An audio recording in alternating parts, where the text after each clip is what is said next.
Hello. This week, for episode 13, I'm joined by Shaleyla Kelez, conservation biologist for WWF Peru, who is based up on the northern Peruvian coast. Shaleyla and her team dedicate their time to conserving Peruvian sea turtles and preventing accidental bycatch by fishermen. Peruvian marine life is extraordinarily rich and unique, which makes it so vital to conserve, as she explains. We discuss the recent tragic oil spill and corporate and governmental ineptitude, challenges of implementing a project to a 76,000 strong fleet of artisanal fishermen, brilliant solutions involving LED lights, and much more. If you like this episode and would like to follow Shaleyla's work, please follow the links in the description. And if you'd like to support us, you can make a donation at restoreourplanet.org or follow us on LinkedIn, Twitter, Facebook, or Instagram. Enjoy the conversation. Hello, and welcome back to Restore Our Planet podcast with me, your host, Jack Cole. Today I'm joined by Shaleyla Kelez from northern Peru, on the coast, that is. Shaleyla, how are you? Welcome.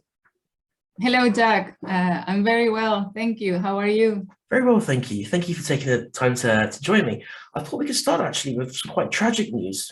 Would you mind telling us a little bit about the recent oil spill that's taken place in Peru, along the coast? Oh, yes. On the 15th of January, there was a problem when a vessel was loading oil. Unloading oil to the refinery that is in front of the coast of Chorrillos in northern Lima. And the problem was that the pipe broke and the oil spill, and it seems like the company didn't notice because it was, they were not paying attention or something. At the end, more than 250,000 gallons of oil were spilled, and this oil has been moving to the shore, but also to the north because of the currents in that area go to the north. So now they have reached the coast of Chancay, to the north of Lima. And it has been a disaster because the contingency plan of the company has not been put in place. And so they were not responding to the oil spill. And this was as a result, if I'm correct, of the volcanic eruption in Tonga, if I'm correct in saying. Well, there is still an investigation about that, because that's what the company has said, but also there is some other people that were at the beach, at the ocean that day, that they were in their sailboats, and they say that at that time there was like no waves or not even wind. So there's still an investigation in place. So we will see what comes out from that. And how has the reaction been? Like, is this going to be a long-term problem? Or is the government kind of, taking action to clear things up? What's happened? So sadly, the government has been a little bit slow in responding. The good thing is that the civil society has responded. So NGOs and other groups has been getting together to talk about the issue and organize themselves. Right now, there is like 7 different groups that are working in different subjects. For example, responding to the fauna that has been affected, or responding, with legal investigations. Others are responding to the needs of the fishermen that have been affected. And of course, all these groups are coordinating with the government, with the different sectors of the government in charge of those areas. So that's a good thing. But now the government has a plan that they published some days ago. So they are taking this in their hands now. Something I just mentioned before we started recording was when I was working as a journalist in Peru, there were consistent oil spills taking place in Loreto through, obviously extraction and things, and the government would keep shutting down these oil companies, saying, okay, you have to stop, we have now to clean up and things. But there were subsequent oil spills. So it kept happening. You're sort of thinking, well, if the government has shut down oil extraction, why are these oil spills continuing? And the answer was, well, the oil companies don't listen to the government. They kept extracting and it kept happening. Why is it in Peru there is such a disconnect between sort of the government and a lot of these sort of resource-based activities that has subsequently led to this oil spill? Yeah, well, that's hard to tell. Most of the oil spills are in the rainforest, in the Amazon, and they had been in places maybe not that accessible to people as well, so they haven't caught the attention of as many people as this one that has been really large. And a lot of people now is seeing what is happening, no? But one thing that for sure is that maybe there is not enough monitoring and control of these companies, so they have not only their contingency plan in paper, but that they also have the capacity and the personnel and the funds and the infrastructure to run, the plan when these accidents happen, no? So we hope that after this one that has been the largest we have had in the last, I don't know, 20 years or more, that, all this gets revised, and that, if there are changes that need to happen, that they will change whatever is needed. Hopefully wake people up. Well, the obvious, yeah, of course. Well, the obvious next question would be, what effect on wildlife has this late spill had?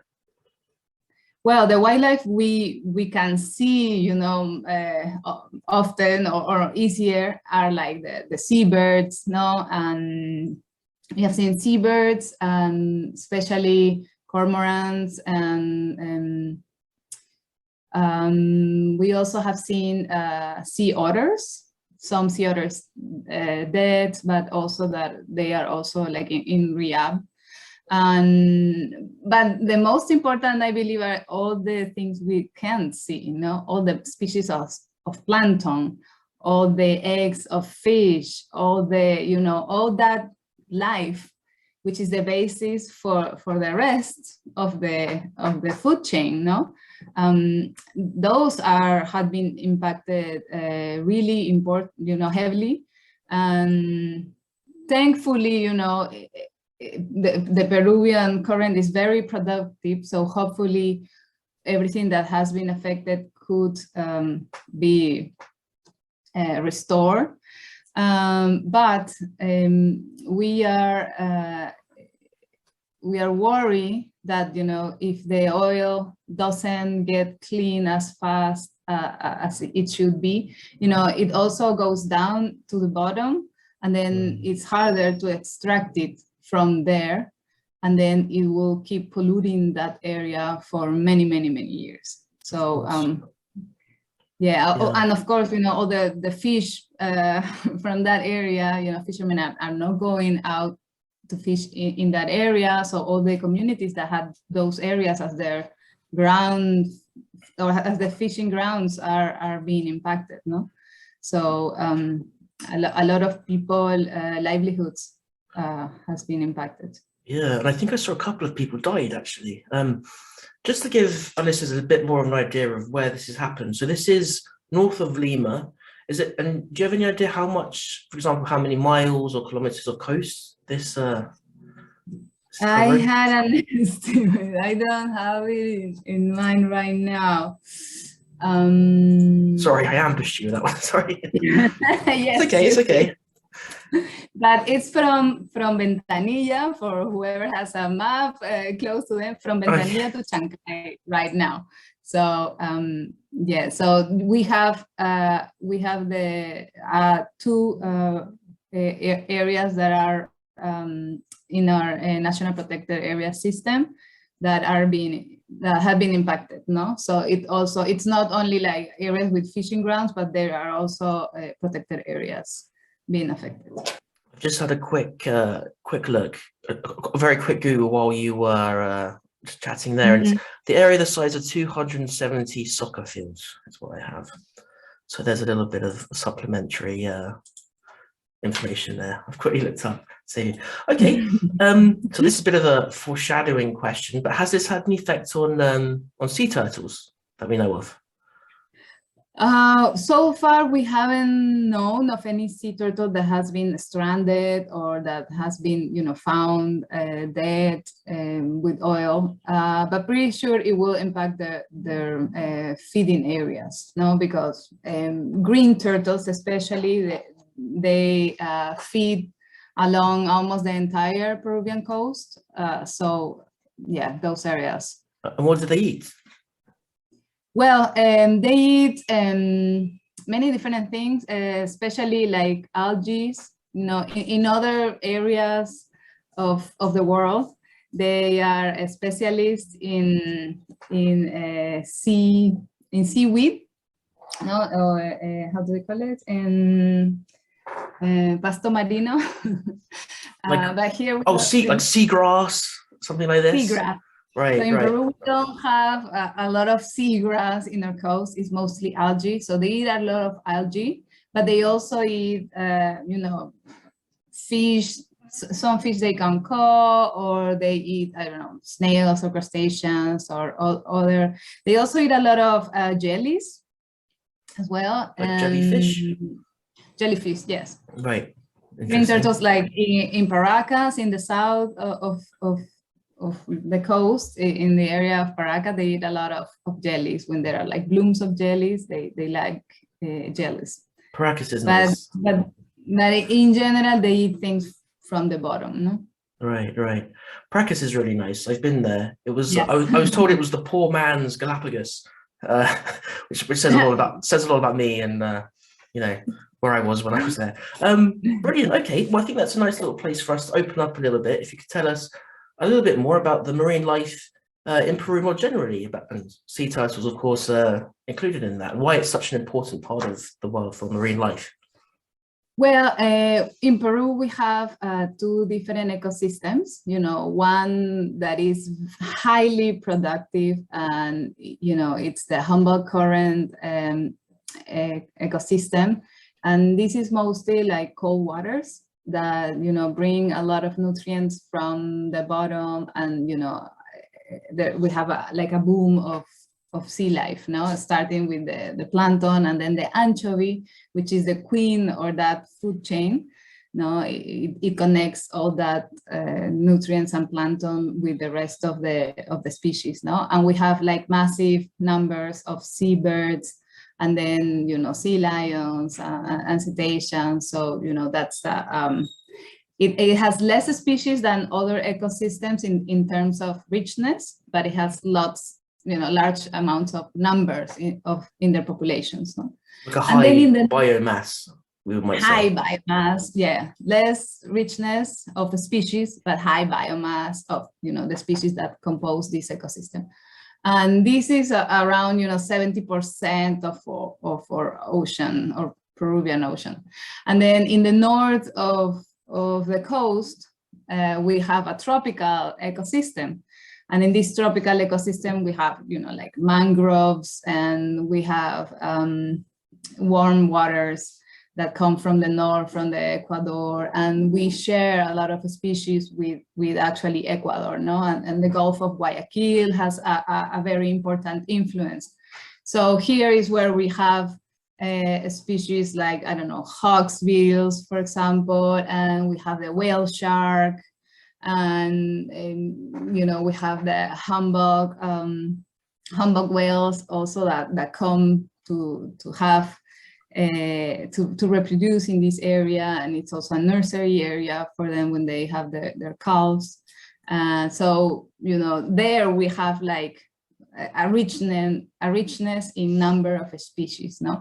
And there are still a lot of species that hasn't been named, that a lot of scientists have like species that they are like We don't know what this is yet, but we don't have enough time to describe all of them, no?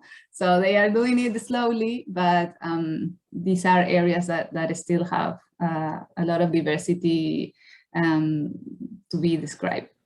Wonderful.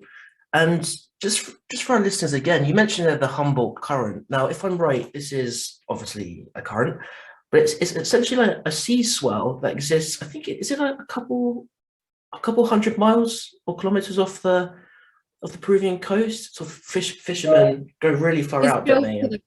Exactly. No, it's close to the coast. It's close. Okay.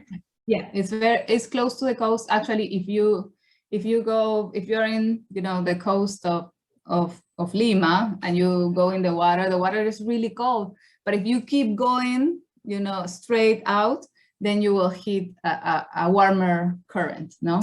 And this is like a counter current. But yeah, the one that is closer to the coast is the one that is cold, and it is the one that is very rich in nutrients, and where we have more anchovy and other species, no?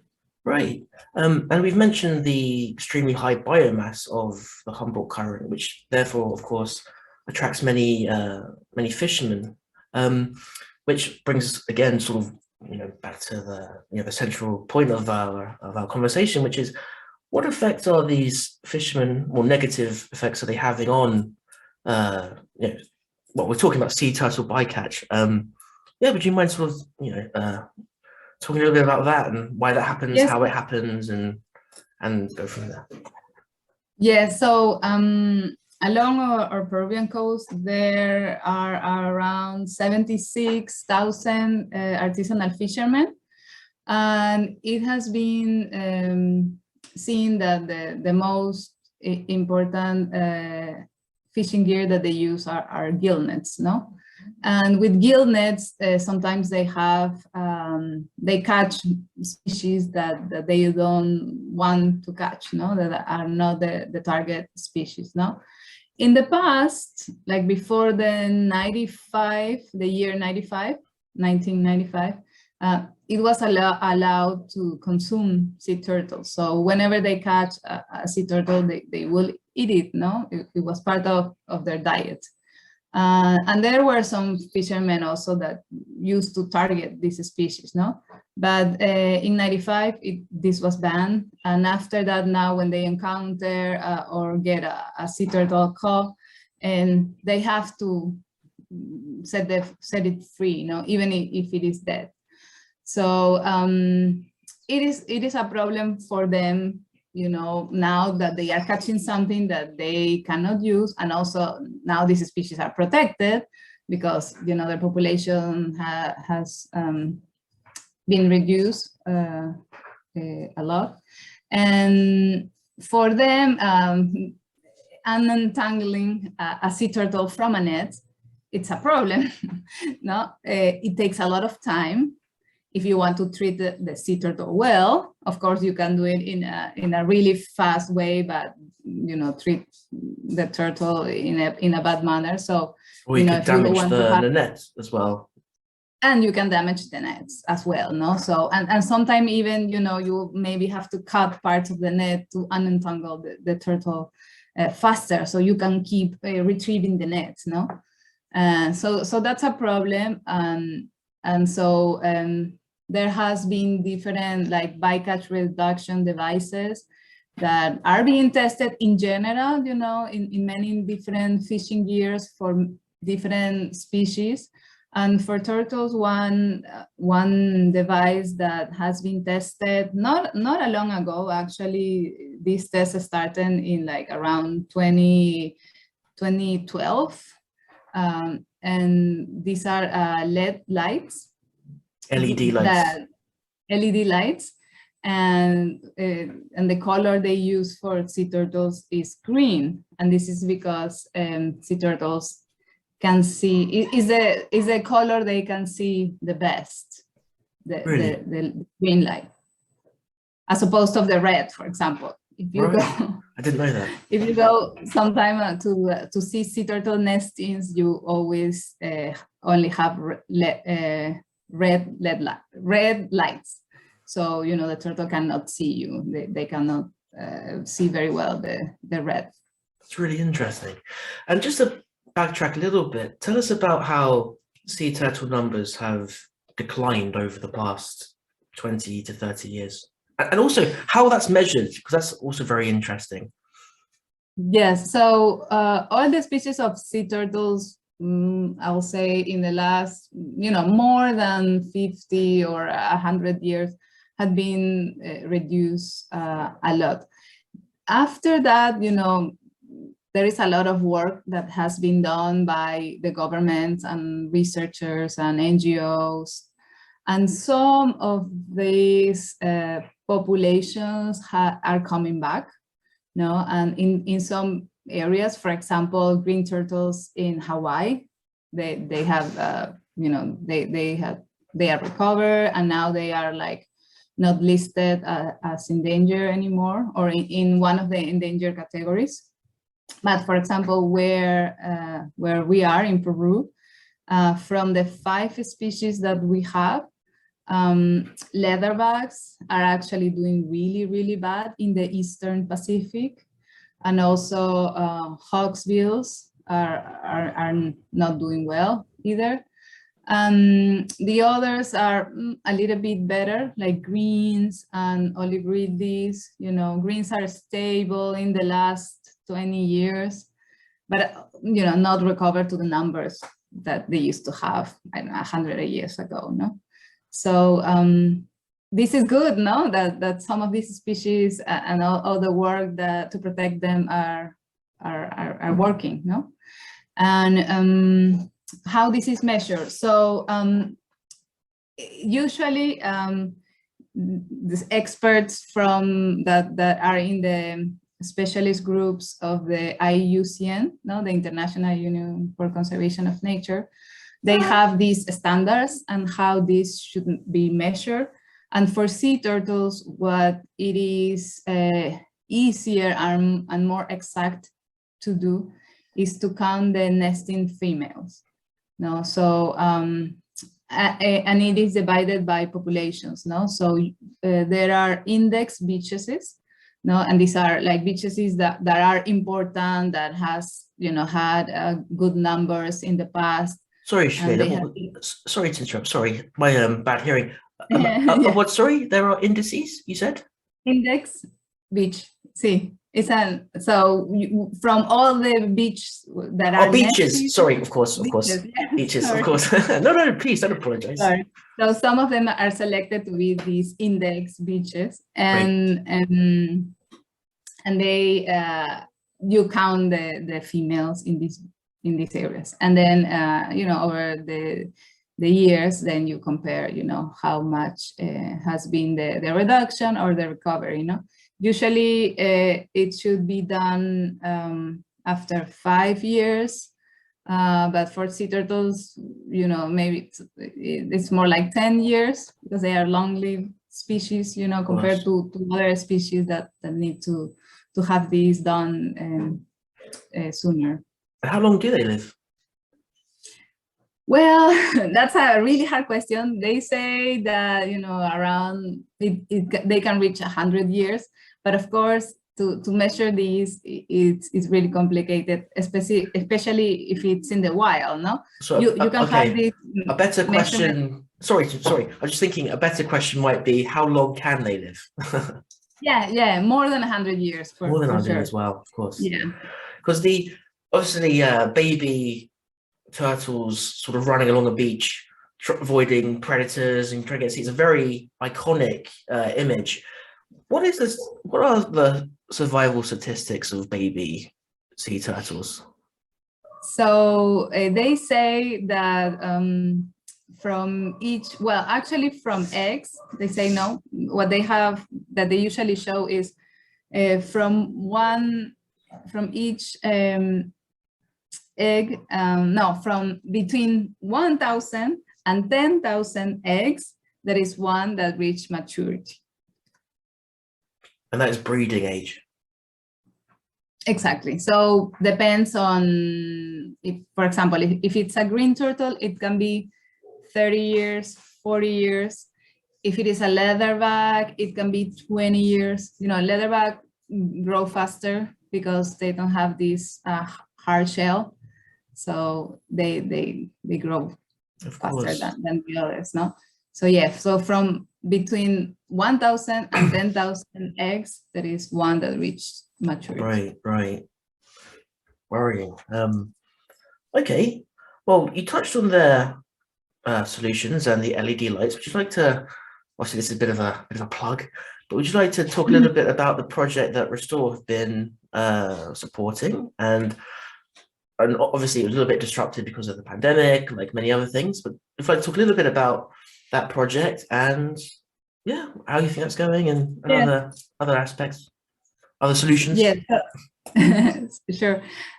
So these LEDs, you know, Peru has it's been shown by researchers that Peru has one of the highest bycatch rates for some species, you know, like sea turtles in gill nets, and you know, besides some species of dolphins as well. But well, talking about sea turtles, one of the solutions that we have been testing are these LED lights, no? So Restore help us, you know, to get also these lights. And one of the things we were trying to do is to have these more accessible to the fishermen. So instead of buying them, what we did was buying the parts and then having local women ensembling the lights. And we did this, you know, in workshops. So women from fishermen community, from one fisherman community was were teach how to ensemble the lights. And then now these women are in charge of these lights in this community. Now in this community, the fishermen use gill nets. Sometimes they use jigs for Humboldt squid, and sometimes they use long lines for mahi-mahi, no? So when they go to fish with gill nets, they ask the women that are in charge of the LED lights to give them, you know, as many LED lights as they need. You know, it can be 30, 40, depending on the length of their net. And then they go out and fish, and they have keep telling us that they are having less sea turtles entangled in the nets. And when they change gear, they give the lights back to the women. So the women, you know, change the batteries, maintain them, you know, see that they are working well, and all this. So in this community, these women are now like part of this of the fishing activities, no? So which is really nice, because in general, in Peru, women are not involved in many parts of the fishing itself. Now they are mostly in charge of processing fish, you know, cleaning fish, cutting, packing, and things like that, buying fish as well. You know, most of the merchants in the landing sites are women, but you know, this is given them also another role in their communities, which is really nice. Brilliant, absolutely. Okay, so speaking a little bit more broadly there, why is it so important to bring women into the conservation space through in a Peruvian perspective? Yeah, well, you know, we all should be part of the conservation, no? And as I was mentioning before, the fishing activity itself in Peru, it's been, you know, mostly only men. So they are the ones taking the decisions, you know, on how they practice the activity and what they do, which species they catch, and all this. Now, lately, there are some women going out and fishing in some places. In Lima, mostly, you know, there are some women fishermen. But it's not as in other countries like Chile. No, Chile have women captains and really? that go out and fish. No, here is not that common. So we believe that there should be more space for women to participate in the beginning of the fishing activity. No. Brilliant, absolutely. No, can't argue with that. Okay, so we've discussed LED lights. What other potential solutions are out there, do you think? Even perhaps theoretical? For gill, well, there has been other things tested before. I remember some people tested like the silhouettes of sharks in the nets. So you know, sea turtles will be but are harder to tell. But for gill net, for other fishing gear, for example, long lines. Here we fish a lot for mahi-mahi with long lines. We tested like 20 years ago the circle hooks, but they were the ones that will give a difference in the amount of turtles caught were too large. No, were too big to catch the mahi-mahi stock in Peru. No, so they didn't work that well here.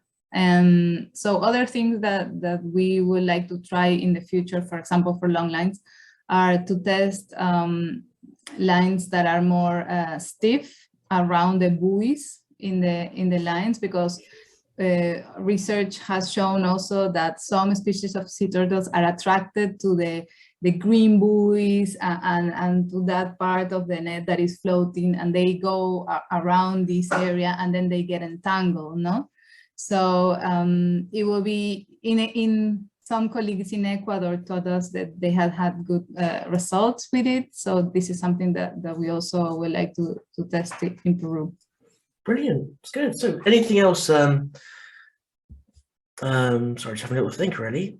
Okay, so in terms of the future, what's the good news, do you think, in Peru, in Peruvian coast? Are things moving in a positive direction, would you say? Well, with sea turtles, 2 years ago, we had finally a national conservation plan. So, you know, it was work with a lot of, with the government lead this initiative, and it was work with fishermen and different NGOs, researchers, and fishermen. So I think having this document, it has been a success, and now there is like a working group that works together and gets together to try to accomplish all the objectives that are in this plan, no, year by year. So there are indicators per year of things that need to be accomplished, and we get together to see, you know, nationally how we are going to do this, no? So I think this is really good and has put us, you know, as a country in a good direction to coordinate efforts and to have united goals, no? And so that's I think really good. We are also working with the government, you know, testing these devices not only for sea turtles but also for cetaceans. So I think also the working together with them with help. Cetaceans was that? Sorry to interrupt again. So just to clarify, yeah. Cetaceans, no? So like dolphins. Yes. That sort of thing. That's okay. Yes, cetaceans. Brilliant. Okay. Excellent. Okay, and just to finish, Shaleyla, where can people find you if they want to support your work? Well, in the webpage of WWF Peru. So that's where we are. We have our projects and news of our projects. Of course, fantastic. Okay, well, thank you for your time, and yeah, all the best. Thank you, Jack. Have a good day.